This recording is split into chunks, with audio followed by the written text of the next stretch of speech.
Hello friends, good morning. നമ്മുടെ എല്ലാ TV സീരിയലിലേക്ക് എല്ലാവർക്കും സ്വാഗതം. അങ്ങനെ വക്കീൽ ദേ നമ്മുടെ ഇന്ദ്രനെ കാണാനായിട്ട് അങ്ങോട്ടേക്ക് വന്നു കഴിഞ്ഞപ്പോൾ ഇന്ദ്രനോട് എന്താണോ സംഭവിച്ചതെന്ന് ചോദിച്ചു. അപ്പോൾ ഇന്ദ്രൻ കണ്ട കാര്യം പറയും. നല്ല പൊക്കമുണ്ടായിരുന്നു, കറുത്ത രൂപമായിരുന്നു. ഇതൊക്കെ പറയുമ്പോൾ താൻ എന്താണ് ഈ പരസ്പര ബന്ധമില്ലാതിരുന്ന് സംസാരിക്കുന്നതെന്ന് വക്കീൽ ചോദിച്ചു. താൻ ഇങ്ങനെ സംസാരിച്ച് ഞാൻ എന്ത് ചെയ്യാനാണെന്ന് വക്കീൽ ഇന്ദ്രനോട് ചോദിക്കുക. ഓഹ് എൻ്റെ ദൈവമേ, എൻ്റെ ഈശ്വര, വനദുർഗ, പിന്നെ കോപ്പ ഈ നേരത്തല്ലേ തന്നെ നോക്കി പേടിപ്പിച്ചത് എന്നൊക്കെ പറഞ്ഞു. എൻ്റെ ദൈവമേ, എന്നാലും അവരുടെ ബുദ്ധി കൊള്ളാം എന്നൊക്കെ പറഞ്ഞുകൊണ്ട് ഇങ്ങനെ നമ്മുടെ വക്കീലിരുന്ന് പറയുന്നു കേട്ടോ. അപ്പോൾ വക്കീലിൻ്റെ മകളുടെ കല്യാണം കഴിഞ്ഞാണോ? കഴിഞ്ഞെങ്കിൽ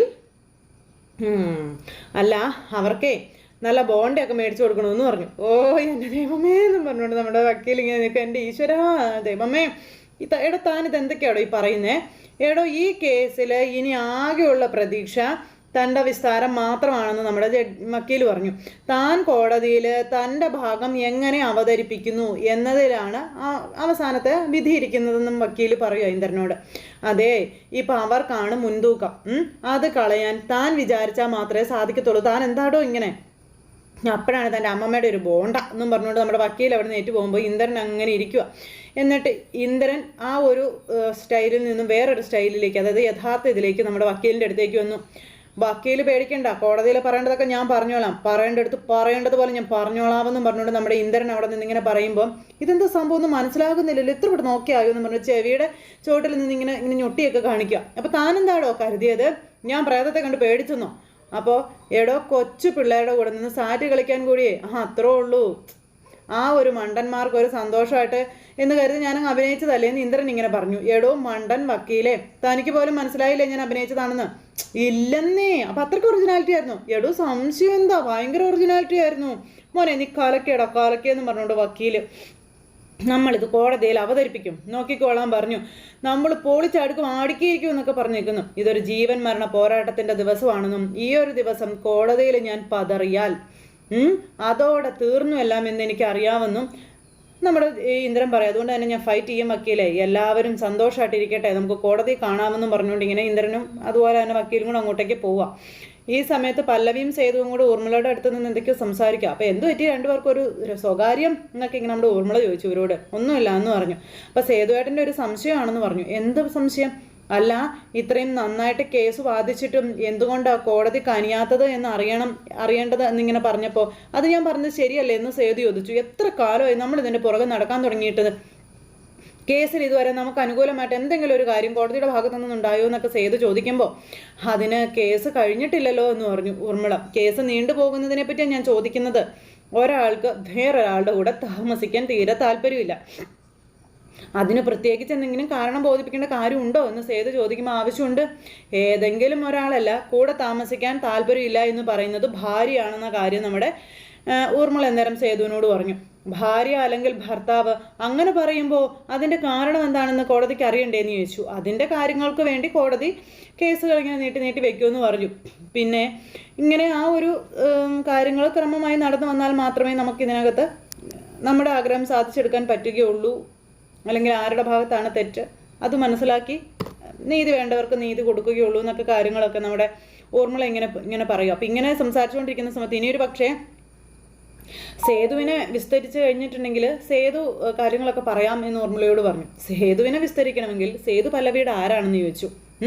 വെറും ഒരു സുഹൃത്ത് മാത്രമല്ലേ എന്നും ഊർമിള സേതുവിനോട് ചോദിക്കുക. അപ്പം ഇങ്ങനെ ഇവർ തമ്മിൽ അയ്യൊന്നും പറഞ്ഞിങ്ങനെ നിൽക്കുക. നിയമപരമായി ഭർത്താവിൽ നിന്ന് മോചനം നേടാത്ത ഒരു സ്ത്രീയുടെ ജീവിതത്തിൽ ഒരാൺ സുഹൃത്തിനുള്ള സ്ഥാനം എത്ര ചെറുതാണെന്ന് ഞാൻ വിശദീകരിച്ച് തരേണ്ട ആവശ്യമൊന്നുമില്ലല്ലോ അല്ലേ എന്ന് ഊർമിള നമ്മുടെ സേതുവിനോട് ചോദിക്കുക. അപ്പോൾ സേതുവിന് അത് വല്ലാതെ ഫീൽ ചെയ്തു. സേതു ഇങ്ങനെ സങ്കടപ്പെട്ട് ഇങ്ങനെ നിൽക്കുക. ഞാൻ സേതുവിനെ വിഷമിപ്പിക്കാൻ വേണ്ടി പറഞ്ഞതൊന്നുമല്ല, ഉള്ള സംഭവമാണ് പറഞ്ഞു. അതുകൊണ്ട് അമിത ആവേശമൊന്നും കാണിക്കാതെ കുറച്ചുകൂടി കാത്തിരിക്കാൻ പറഞ്ഞു ഊർമിള. നമ്മൾ ആഗ്രഹിക്കുന്ന ഒരു വിധി അതെന്തായാലും ഉണ്ടാകുമെന്നും പറഞ്ഞു. അപ്പോൾ അങ്ങനെ ഇതെല്ലാം പറഞ്ഞു കഴിഞ്ഞപ്പോഴത്തേക്ക് നമ്മുടെ സേതു ഒന്നും മിണ്ടാതെ അങ്ങ് ഇറങ്ങിപ്പോയി. ഞാൻ പുറത്ത് കാണുമെന്നും പറഞ്ഞു. അപ്പോൾ എന്നാൽ പിന്നെ ശരി ഞാൻ ഇറങ്ങട്ടെ, വിളിക്കാമെന്നും പറഞ്ഞു. പല്ലവി അവിടുന്ന് പോകുന്നു. ഊർമിള അവിടെ ഇരിക്കുന്നു. പുറത്തിറങ്ങിക്കഴിഞ്ഞ് നമ്മുടെ സേതുവും പല്ലവി നേരെ കോടതിയിലേക്ക് പോകുന്ന ഇന്ദ്രനും വന്നിട്ടുണ്ട്. അവിടെ ചെന്ന് വിസ്താരം നടത്തുവാണ്. നിങ്ങൾ എവിടെയാണ് താമസിക്കുന്നതെന്ന് ചോദിച്ചു. സ്വന്തം വീട്ടിലാണോ എന്ന് ചോദിച്ചല്ല, ഞാനിപ്പോൾ താമസിക്കുന്നത് എൻ്റെ ഭാര്യയായ പല്ലവിയുടെ വീട്ടിലാണെന്നൊക്കെ ഇന്ദ്രൻ പറയാം. അങ്ങനെ നടന്ന കാര്യങ്ങളെല്ലാം ഇന്ദ്രൻ പറയുവാണ്. അപ്പം ഇന്ദ്രനോട് നമ്മുടെ വക്കീൽ ചോദ്യങ്ങൾ ഓരോന്നോരോന്നായി ചോദിക്കുന്നു. അതിനുശേഷം ആ ചോദ്യങ്ങളുമായി നേരെ പല്ലവിയുടെ അടുത്തേക്ക് വന്നു. എന്താണ് പല്ലവി കേൾക്കുന്നത്? നിങ്ങൾക്ക് ഇന്ദ്രനെ വേണ്ടെന്ന് പറയുന്നു, പിന്നെ നിങ്ങൾ എന്താ ഇന്ദ്രനെ വീട്ടിൽ കയറ്റി താമസിപ്പിക്കുന്നതെന്ന് ചോദിച്ചു. പല്ലവിയുടെ അനുജത്തിയുടെ ഭർത്താവ് ഇന്ദ്രജിത്തിന്റെ അനിയനാണ് എന്നുള്ളത് സത്യമല്ലേ എന്നൊക്കെ ഇങ്ങനെ ചോദിച്ചു കേട്ടോ. അപ്പോൾ ഈ ഇന്ദ്രൻ ഇതെല്ലാം കോടതിയിൽ പറഞ്ഞു, എൻ്റെ അനിയൻ്റെ ഭാര്യ വീടാണ്, അതുകൊണ്ട് എനിക്ക് അവിടെ താമസിക്കേണ്ടി വന്നു തുടങ്ങിയ കാര്യങ്ങളൊക്കെ. അപ്പോൾ അതെ എന്ന് പല്ലവി അന്നേരം അവിടെ നിന്ന് പറയുക. അപ്പോൾ അവർ താമസിക്കുന്നതും പല്ലവിയുടെ വീട്ടിൽ തന്നെയാണെന്ന് നിഷേധിക്കുന്നുണ്ടോ എന്ന് ചോദിച്ചപ്പം ഇല്ല എന്ന് പറഞ്ഞു. അപ്പോൾ അപ്പോഴേക്കും ഊർമിള ചാടി എഴുന്നേറ്റു. പല്ലവിയുടെ ഡിവോഴ്സും ഇവർ തമ്മിൽ താമസിക്കുന്നതും തമ്മിൽ എന്താ ബന്ധം എന്ന് ചോദിച്ചുകൊണ്ട്. അപ്പോൾ പെട്ടെന്ന് ചാടി അങ്ങ് എഴുന്നേറ്റ് ഈ ഒരു ചോദ്യം നമ്മുടെ ഊർമിള ചോദിക്കുമ്പോൾ, ബന്ധമുണ്ട്. സാധാരണഗതിയിൽ ഇങ്ങനെ വഴക്കിട്ട് ഡിവോഴ്സിന് കാത്തിരിക്കുന്ന ഒരാളുടെ വീട്ടിലേക്ക് സ്വന്തം അനിയത്തിയെ ആരും കല്യാണം കഴിച്ച് അയക്കാറില്ല യുവർ ഓണർ എന്ന് നമ്മുടെ വക്കീൽ അങ്ങ് പറയുക. അതായത് നമ്മുടെ കാട്ടൂരാൻ വക്കീൽ. ഇതൊക്കെ കേട്ട് മൊത്തത്തിൽ വല്ലാണ്ട് നിൽക്കാം. പ്രേമ വിവാഹമാണെങ്കിൽ പോലും വിവരവും വിദ്യാഭ്യാസമുള്ള ഒരു അനിയത്തിയും അതിന് തയ്യാറാവുകയുമില്ല എന്ന കാര്യവും പറഞ്ഞു. എന്നിട്ടും അത് സംഭവിച്ചിട്ടുണ്ടെങ്കിൽ വാദി പറയുന്ന ആരോപണങ്ങൾ നിലനിൽക്കുന്നതാണോ എന്ന് സംശയിക്കണമെന്നൊക്കെ കാട്ടൂരാൻ പറയുമ്പോഴേക്കും കാര്യങ്ങളെല്ലാം കൈവിട്ടു പോകുന്ന ഒരവസ്ഥയിലേക്ക് കാര്യങ്ങൾ വരുക.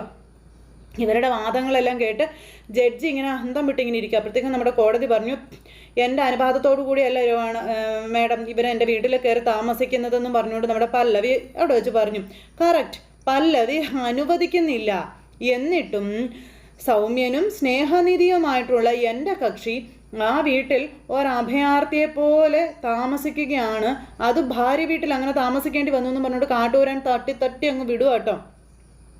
ആ വീട്ടിലെ ഹാളിലെ ചെറിയ ഒരു സോഫയിലാണ് എൻ്റെ കക്ഷി കിടന്നുറങ്ങുന്നതെന്നൊക്കെ പറഞ്ഞുകൊണ്ട് ഇങ്ങനെ ഡയലോഗുകളൊക്കെ നമ്മുടെ കാട്ടൂരാൻ കുറേ അങ്ങ് ഇറക്കി. ഇവിടെ പല്ലവിക്ക് ഒന്നും മിണ്ടാനില്ല. പല്ലവി ഇങ്ങനെ ഓരോ കാര്യങ്ങളൊക്കെ ഇങ്ങനെ പറയാനായിട്ട് ഇങ്ങനെ തുടങ്ങുമ്പോഴത്തേക്കും ഇയാൾ കയറി അങ്ങ് തലക്കരം കയറി വെട്ടിക്കൊണ്ടിരിക്കുക ഈ കാട്ടൂരാനെ. പല്ലവിയോട് ചോദിക്കുന്ന ചോദ്യങ്ങൾക്കൊന്നും പല്ലവിക്ക് പറയാനില്ല. അപ്പോൾ ഈ നിൽക്കുന്ന വ്യക്തിയുടെ പേരും കാര്യങ്ങളൊക്കെ ചോദിച്ചു. അപ്പോൾ നിങ്ങളുടെ ഭർത്താവിൻ്റെ പേരെന്താണെന്ന് ചോദിച്ചു. അപ്പോൾ ഇന്ദ്രജിത്ത് എന്ന് പല്ലവി പറയുന്നു. ആ സമയത്ത് സ്വന്തം ഭർത്താവിൻ്റെ പേര് ഇന്ദ്രജിത്ത് എന്നാണെന്ന് അറിയാം അല്ലേ? അല്ല, ഇവരെ കൂടാതെ വേറെ ആരോ കൂടി അവിടെ താമസിക്കുന്നുണ്ടല്ലോ എന്നൊക്കെ ഇങ്ങനെ ആ ഒരു ഇതിൽ ഈ കാട്ടൂരൻ പറയാം. സേതു മാധവൻ എന്നും പറഞ്ഞുകൊണ്ടിങ്ങനെ ആ ഒരു ഇതിൽ ചോദ്യം, ആരാ ഈ സേതു, ആരാണ് ഈ സേതു മാധവൻ എന്നൊക്കെ ചോദിച്ചുകൊണ്ട് നമ്മുടെ കാട്ടൂരൻ ഈ പല്ലവിയോട് ചോദിക്കാം. അല്ല, ഈ സേതുമാധവൻ്റെ വീട്ടിൽ കുറച്ച് നാൾ മുൻപ് വരെ പല്ലവി കൂടെ താമസിച്ചിരുന്നത് ശരിയല്ലേ എന്ന് ചോദിച്ചു. അപ്പോൾ സേതുവോടെ ഇരുന്ന് ഇങ്ങനെ ഉരുകുക. അപ്പോൾ ഇന്ദ്രൻ ജയിച്ചു എന്നുള്ള ഭാവത്തിൽ ഇന്ദ്രൻ ഇങ്ങനെ നിൽക്കുക കേട്ടോ. അപ്പോൾ യുവർ ഓണർ, ഇന്ദ്രജിത്തിൻ്റെ വീട്ടിൽ നിന്നും ഇറങ്ങിപ്പോയ പല്ലവിയെ സ്വന്തം വീട്ടിൽ കയറ്റി താമസിപ്പിക്കാൻ സേതുമാധവൻ എന്താണ് അവകാശം എന്നൊക്കെ ചോദിച്ചു.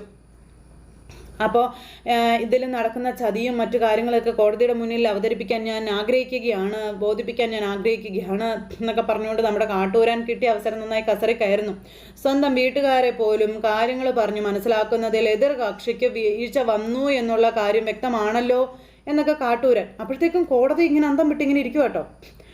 അപ്പോൾ ഇവർ പറയുന്നതെല്ലാം ശരിയായി വന്ന കാര്യങ്ങളാണ്. അതുകൊണ്ട് തന്നെ ഈ കേസിലേക്ക് നയിച്ച പരാതി എത്രമാത്രം ദുർബലമാണെന്നുള്ളത് ആ ഒരൊറ്റ കാരണം കൊണ്ട് നമുക്ക് തിരിച്ചറിയാവുന്നതല്ലേ എന്നൊക്കെ കാട്ടൂരാൻ ഇങ്ങനെ പറഞ്ഞു. അപ്പോഴത്തേക്കും നമ്മുടെ പല്ലവി അവിടെ കിടന്ന് ഇങ്ങനെ ഉരുകിക്കൊണ്ടിരിക്കുക. സേതുമാധവനും പല്ലവിയും തമ്മിലുള്ള ബന്ധം എന്താണ് എന്നുള്ളതൊക്കെ അവിടെ നിൽക്കട്ടെ. സ്ത്രീകളുടെ ഭാവശുദ്ധിയെ ചോദ്യം ചെയ്യാൻ ഒരുക്കമല്ലാത്തത് കൊണ്ട് ഞാനത് കോടതിയുടെ മുന്നിൽ ഒരു ആർഗ്യുമെൻറ്റിന് വിധേയമാക്കുന്നില്ല എന്നൊക്കെ പറഞ്ഞുകൊണ്ട് കാട്ടൂരാൻ ഇങ്ങനെ വലിയ ഡയലോഗുകൾ ഇറക്കിക്കൊണ്ടിരിക്കുന്നു. ആ സമയത്തും പല്ലവി നിസ്സഹായിയായിട്ട് നിൽക്കുക. അപ്പോൾ യുവർ ഓണർ, എൻ്റെ കക്ഷി നിരപരാധിയാണ്, മനോരോഗിയാണെന്നുള്ള ആരോപണം മെഡിക്കൽ ബോർഡ് തള്ളിക്കളഞ്ഞതുമാണെന്ന കാര്യവും പറഞ്ഞ് ആ ഒരു സാഹചര്യത്തിൽ ഈ പരാതി തള്ളിക്കളയുന്നതാണ് നീതിന്യായ വ്യവസ്ഥയുടെ അന്തസ്സ് ഉയർത്തിപ്പിടിക്കാൻ ഉചിതം എന്നൊക്കെ പറഞ്ഞുകൊണ്ട് നമ്മുടെ കാട്ടൂരൻ ഡയലോഗുകൾ ഒരു കുറവില്ലാണ്ട് ഇറക്കിക്കൊണ്ടിരിക്കുന്നു. ഈ സമയത്ത് ഇന്ദ്രനും അവിടെ നിന്ന് നല്ലവനായി സംസാരിച്ചുകൊണ്ടിരിക്കാം. മാഡം, എൻ്റെ കൂട്ടുകാരൻ നിർബന്ധിച്ചപ്പോൾ കമ്പനിക്ക് വേണ്ടി ഞാനൊന്ന് സ്വിപ്പ് ചെയ്തെന്നും ഞാൻ ഇടയ്ക്കിടയ്ക്കൊക്കെ മദ്യപിക്കുന്ന ആളാണെന്നുള്ള വിവരം നേരത്തെ പല്ലവിയോട് പറഞ്ഞിരുന്നതുമാണെന്ന കാര്യമൊക്കെ ഇന്ദ്രൻ പറയുക. അന്നൊരെതിർപ്പും പല്ലവി എന്നോട് പ്രകടിപ്പിച്ചതും ഇല്ല എന്നുള്ള കാര്യങ്ങളൊക്കെ ഇങ്ങനെ ഇന്ദ്രൻ പറയുന്നു. പല്ലവി അന്നേരത്തേക്കും അന്തം വിട്ടിങ്ങനെ നിൽക്കുക. വീഡിയോ കോളിൽ അന്യ സ്ത്രീകളുമായി സംസാരിച്ചതോ? അത് പിന്നെ മാഡം കല്യാണത്തിന് വരാൻ കഴിയാതിരുന്ന എൻ്റെ സുഹൃത്തിനോട് ഞാൻ സംസാരിച്ചതാണെന്നും പറഞ്ഞ് ഇന്ദ്രൻ ഇങ്ങനെ എല്ലാം നുണ പറഞ്ഞു കൊടുക്കുക. എനിക്കിഷ്ടം പോലെ ഗേൾ ഫ്രണ്ട്സൊക്കെ ഉള്ള കാര്യങ്ങളൊക്കെ ഞാൻ പല്ലവിയോട് പറഞ്ഞിട്ടുള്ളതാണ്. എനിക്ക് പല്ലവിയെ ഭാര്യയായി വാശി പിടിക്കണമെന്നുണ്ടെങ്കിൽ അതിന് തക്കതായ കാരണം ഉണ്ടാകുമെന്ന് എന്തുകൊണ്ടാരും ചിന്തിക്കുന്നില്ല എന്ന് ഇന്ദ്രൻ ഇങ്ങനെ അവിടെ നിന്ന് കോടതിയോട് പറയൂ കേട്ടോ. അങ്ങനെ ഇതെല്ലാം പറഞ്ഞു കഴിഞ്ഞപ്പോഴത്തേക്കും ഊർമിളയ്ക്കും മനസ്സിലായി കയ്യിൽ നിന്ന് പോകുമെന്നുള്ളത്. സ്നേഹം അതാണ് ശരിക്കും പറഞ്ഞാൽ കാരണമെന്ന് പറഞ്ഞ് പല്ലവിയെ നല്ലവളാക്കി കാണിക്കുക. എന്ത് വില കൊടുത്തു എനിക്ക് പല്ലവിയെ തിരിച്ച് തരണമെന്നൊക്കെ പറഞ്ഞ് ഭയങ്കര ഡയലോഗൊക്കെ ഇറക്കുക ഇന്ദ്രനെ. അങ്ങനെ ഇന്ദ്രൻ ഭയങ്കര ആ ഒരു ഇതിൽ ഇങ്ങനെ ഇവിടെ നിന്ന് ഇങ്ങനെ പറയുന്നു, എനിക്ക് പല്ലവിയെ വേണം, പല്ലവി ഇതുവരെ ചെയ്തിട്ടുള്ള എന്നോട് ചെയ്തിട്ടുള്ള എല്ലാ തെറ്റുകളും പൊറുക്കാനും ക്ഷമിക്കാനും ഞാൻ തയ്യാറാണ്, പല്ലവിയെ എനിക്ക് തന്നെ വേണമെന്നൊക്കെ പറഞ്ഞ് ഇന്ദ്രൻ ഭയങ്കര ഡയലോഗുകൾ ഇറക്കിക്കൊണ്ടിരിക്കുക. ഇതൊക്കെ കേട്ട് പല്ലവി ഭയങ്കര കലിപ്പിൽ ഇങ്ങനെ നിൽക്കുവാണ് നിസ്സഹായമായിട്ട്. ആ സമയം ഞാൻ പല്ലവിയെ സ്നേഹിക്കുന്നുണ്ട്, പിന്നെ പല്ലവി മറ്റാരെയാണ് സ്നേഹിക്കുന്നതെന്ന് പറഞ്ഞ് പല്ലവിയെ മോശക്കാരിയാക്കി കാണിച്ചുകൊണ്ട് നമ്മുടെ ഇന്ദ്രൻ അവിടെ സംസാരിക്കുക. ഇതൊക്കെ കേട്ടിട്ടും ആർക്കൊന്നും പ്രതികരിക്കാൻ പറ്റാതെ ഇങ്ങനെ നിൽക്കുന്നു. മേഡം, ഞാൻ വിട്ടുവീഴ്ചയ്ക്ക് തയ്യാറാണ്, പല്ലവി അതിനൊരിക്കലും തയ്യാറല്ല എന്നൊക്കെ പറഞ്ഞ് ഇന്ദ്രൻ ഇങ്ങനെ നല്ല രീതിയിൽ തന്നെ സംസാരിച്ച് തകർക്കുക. ആണായി പിറന്നു എന്നൊരൊറ്റ കാരണം കൊണ്ട് അവകാശങ്ങളെല്ലാം നിഷേധിക്കപ്പെടുന്ന ഒരു അവസ്ഥയിലാണ് ഞാനിപ്പോൾ ഉള്ളതെന്നൊക്കെ ഇന്ദ്രൻ ഇങ്ങനെ പറയുക. അങ്ങനെ ഇന്ദ്രൻ ഇതെല്ലാം പറയുന്നത് ഈ മേഡം കേട്ടു. അങ്ങനെ ഒരവസ്ഥ ഡിവോഴ്സ് അനുവദിക്കുന്നതിലൂടെ ബഹുമാനപ്പെട്ട കോടതിയും എന്നോട് കാണിക്കരുതെന്ന് ഞാൻ കോടതിയോട് അപേക്ഷിക്കുകയാണ്, താഴ്മയായി അപേക്ഷിക്കുകയാണെന്നൊക്കെ പറഞ്ഞ് ഇന്ദ്രൻ ഭയങ്കരമായിട്ട് സംസാരിക്കാൻ പഠിച്ചു. പല്ലവിയുടെ ആവശ്യം അത് ന്യായമല്ലെന്നും പിന്നെ അതുകൊണ്ട് ഡിവോഴ്സ് പെറ്റീഷൻ തള്ളണമെന്ന് താഴ്മയായി ഞാൻ അപേക്ഷിച്ചു കൊള്ളുകയാണെന്നും ഇന്ദ്രൻ കോടതിയോട് പറഞ്ഞു. ഇത് കേട്ട് കഴിഞ്ഞപ്പോൾ കോടതിയൊക്കെ ഞെട്ടിപ്പോയി. അതുപോലെ തന്നെ ഊർമിളയും പല്ലവിയും ഒക്കെ ഞെട്ടലോടുകൂടി ഇങ്ങനെ ഇരിക്കുകയാണ്. അപ്പോൾ ഊർമിള അവിടെ ചെന്നങ്ങ് ഇരുന്നു. ഇനി ഊർമിളയ്ക്ക് ഒന്നും പറയാനില്ല. കോടതിയിൽ നല്ലവനായി നിന്നുകൊണ്ട് നമ്മുടെ ഇന്ദ്രൻ അപ്പുറം പോയങ്ങ് ഇരിക്കുന്നു. ഇന്ദ്രൻ അങ്ങനെ അവിടെ പോയിരുന്നപ്പോഴത്തേക്കും നമ്മുടെ പല്ലവി നിന്ന് കരയുക. പല്ലവിക്ക് ഒന്നും ചെയ്യാൻ പറ്റുന്നില്ല, പല്ലവിയുടെ കയ്യിൽ നിന്ന് പോയല്ല. ആർക്കും ഒന്നും ചെയ്യാൻ പറ്റാത്തൊരവസ്ഥ. അവസാന വിജയം ഇന്ദ്രനാകുമോ എന്നുള്ളൊരു പേടിയിൽ എല്ലാവരും ഇങ്ങനെ പകച്ച് നോക്കി നിൽക്കുക. പ്രത്യേകിച്ച് നമ്മുടെ പല്ലവി. ആ ഒരു സിറ്റുവേഷനിലാണ് ഇന്നത്തെ നമ്മുടെ കഥ അവസാനിച്ചിട്ടുള്ളത്. അപ്പോൾ എല്ലാവരും കാത്തിരുന്ന് കാണണം കേട്ടോ.